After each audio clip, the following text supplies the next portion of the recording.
know, of all the topics that we teach kids in school, there's a huge one that's missing, and it's always been a bit of a mystery to me. And I think to our next guest as well. He's the wealthy investor. He's Tyrone Jackson, and he says, look, you need to start talking to your kids about their money, especially if the schools aren't going to do it. So what's the basic message here? Is that that we ignore this in the education system, you think? Well, that's the whole idea, is that we're raising a generation that has to handle money in their life, but knows very little about it, but yet they want everything. Well, yeah, exactly, and they want it now. That is correct. And I think they see us going out there with our credit cards and putting them down, and they run that credit card through, and they hand us the merchandise, and off we go. And they don't understand the money behind that, how it got there, and where it goes. That is exactly right. Here's the message of today, is that we are really modeling our kids, and we're predetermining their destiny based on our behavior, because they have a tendency not only to listen, but to also watch what it is that we actually do. So we want to make sure that we're always modeling positive financial habits. Modeling positive financial habits, but also talking with the kids, because we make a handful of mistakes. Right.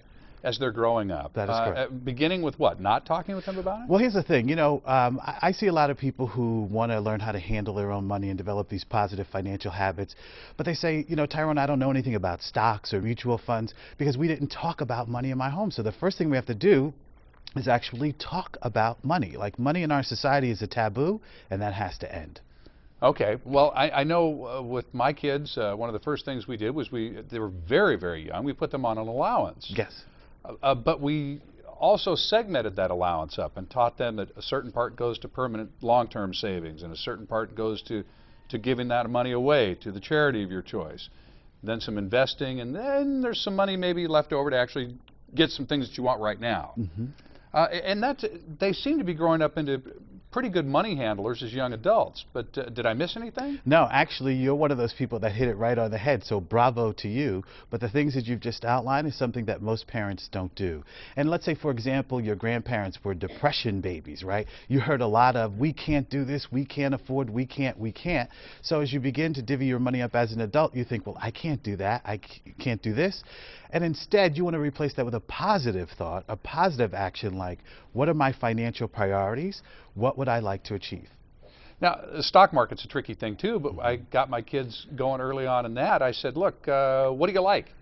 Well, we love Disney and Disney movies. I said, good.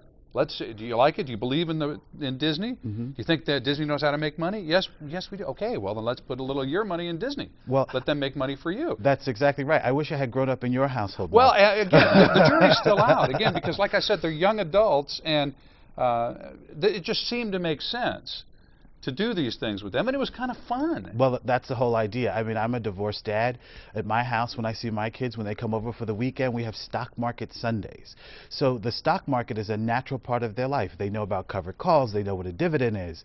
Their favorite stock is what? Apple, right? Because they all own iPods they and get iPads. It, yeah. See, this goes back to this notion of positive financial habits. But here's the key, Mark.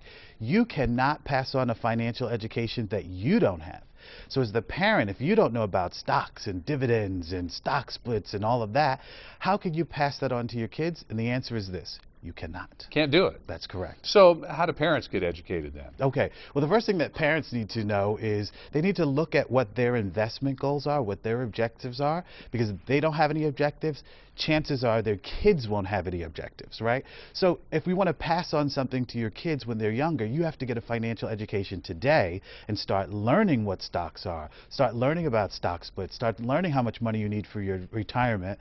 And just by you actively being in that process, your kids are going to be the recipients of it. Now, at the Wealthy Investor, you've got a guide for people, don't you? Yes. If they go to the wealthyinvestor.net, they could easily order the Wealthy Investor's Guide to Stock Market Success. And, you know, I do a lot of television shows like this, and a lot of times I get criticized for it because I teach the Sesame Street version of how to invest in the stock market. Right. But it's something that people can easily understand. So that's really important that they reach out, get that education, because not only their lives, but their children's lives depend on it. All right, the wealthyinvestor.net. The wealthyinvestor.net. .net, folks, and pick up the guide there. Tyrone, thank you so much. It's great to see you, and come back and share more with us as time goes on here, because with market conditions changing and so forth, I'm sure people are going to want to know more. Well, pleasure to be here. I'll see you soon. Thank you so much. All right, for more information, go to san diego6.com, click on San Diego Living.